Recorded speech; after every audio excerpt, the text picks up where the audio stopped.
And this game is stupid. Hey, shut up, boy. Yeah, Bart. You're supposed to be developing verbal abilities for your big aptitude test tomorrow. Matt Groening is also the creator of the Life in Hell comic series. He joins us now from Los Angeles, where he is on the heels of a big success in the ratings on the Fox network because they came in second to CBS's 60 Minutes on Sunday night. Am I right? So, something like that. Something like that, anyway. That's what my secretary But tells me. They're all buzzing about it, I guess, aren't they? Yeah. Oh, they're at Fox, they're dancing. It's very strange to see an executive dance. Yeah, they know a good thing when they see it. Tell me about the beginning of this project and how it all got started.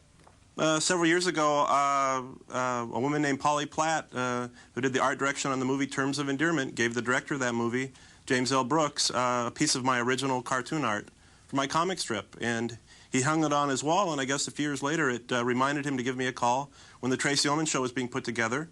And he gave me a call and offered me a chance to do some animation for that show. And the amazing thing, I'd been given calls over the years from various Hollywood producers, and they always listened very eagerly to my ideas and then told me that my ideas were inappropriate for television. And Brooks didn't feel that way. Yeah, and in the beginning on the Ullman Show, they were what? Bumpers, right? Yeah, bumpers. They were very short cartoons, I think, designed. If you got interested in the cartoons, you'd have to watch the commercials, because if you blinked, you'd miss the cartoons. They were quite short. Okay. We saw a little bit of it, but I want to show a little bit more. This is a short piece that ran in movie theaters prior to the film War of the Roses, where the family the Simpson family goes to a therapist. Here it is. Family therapy? What the hell is this? You said we were going out for frosty chocolate milkshakes. Well, I lied. Simpsons? Welcome. So what brings you to family therapy?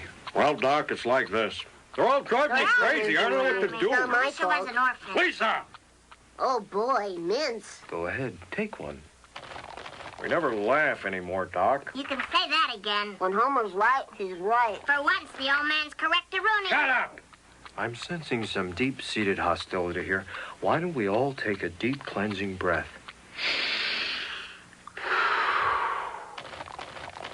Don't you think you've had enough mints, son? I ain't leaving till that bowl's empty. Put those mints back, boy. Ew. Lord, you little slob, you ruined the whole bowl. Don't talk to my brother like that, you big oaf. Oh, why, you little borderline psychotic. No one talks to my daughter like that. Oh, yeah? Now you're gonna bully me like you bully your kids? We don't like you, sir. Leave this office, please.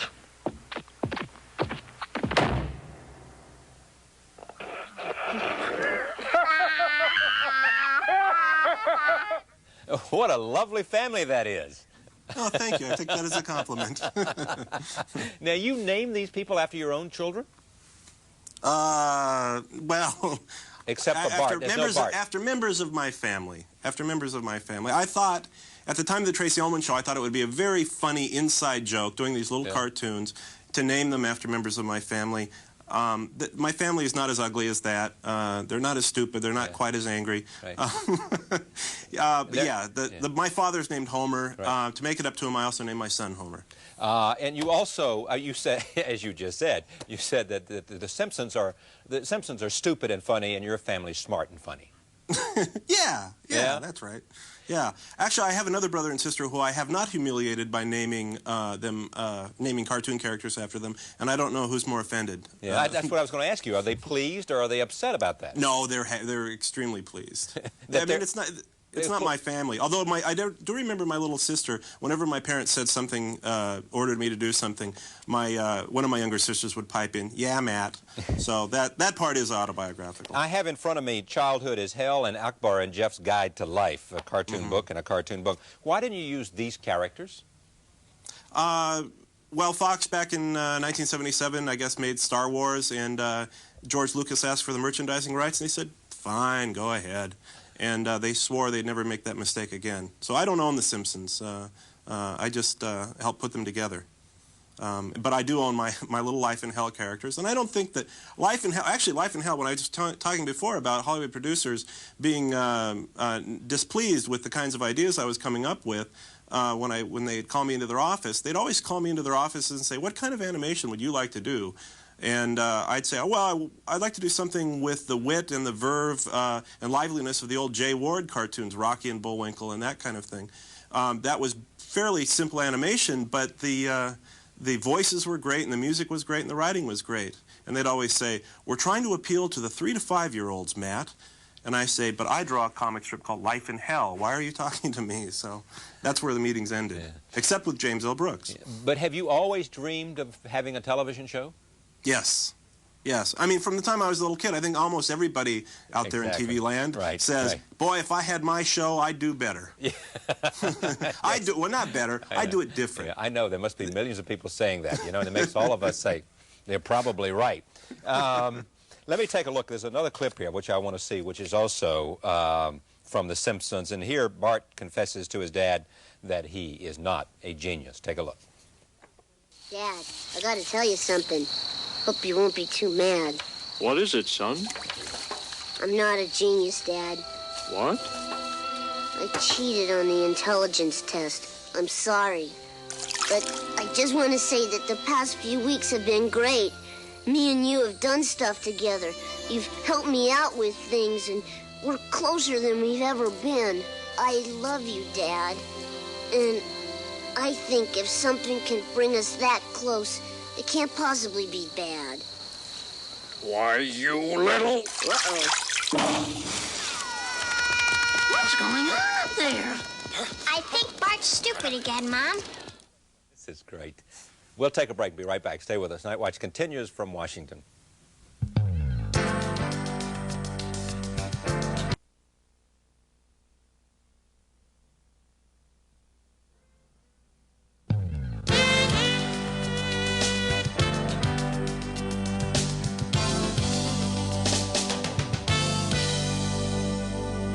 Groening. He is the creator of The Simpsons, which is seen on the Fox network and has been very successful in its initial outing.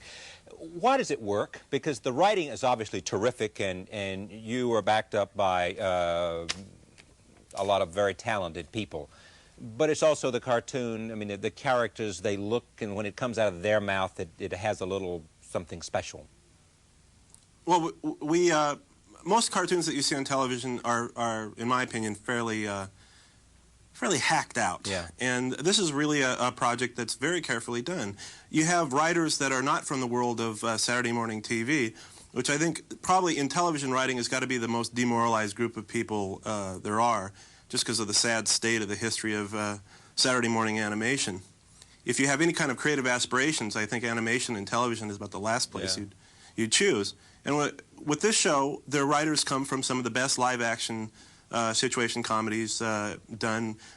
Mr. Brooks with Tracy Ullman's show, yeah. and Jim Brooks came out of Taxi and Mary Tyler Moore and all that stuff. And Terms of Endearment and Broadcast News as feature films. Yeah, some pretty nice stuff.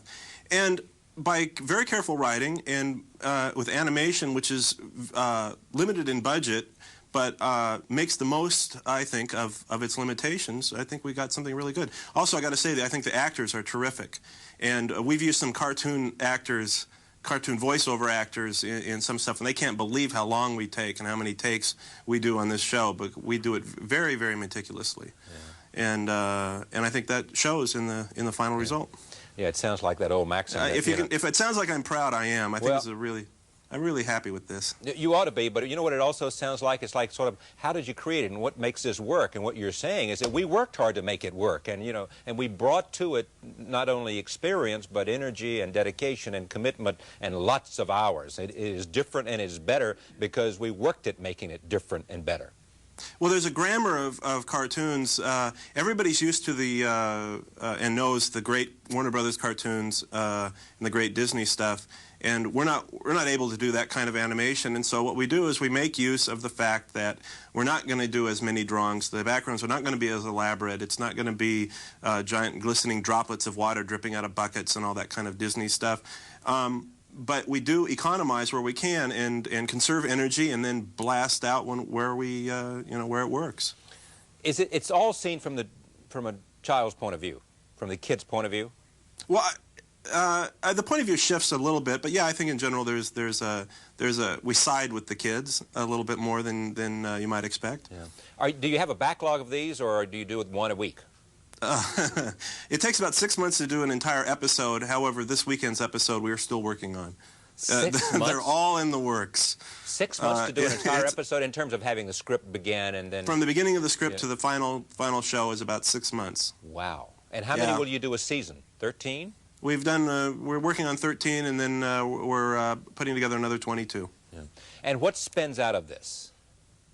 Other than a successful television show, is it going to become, I mean, are the Simpsons going to become something special? You mean Simpsons car air fresheners? All of that, yeah. Yeah, there'll be Simpsons car air fresheners. Oh, we're trying to decide what the smell will be. And then the Simpsons will endorse products, and we're off and running. You know, wet dog, maybe, I don't know. Will the Simpsons family grow? Maybe, not for a few seasons. I think we're pretty happy with where they are right now.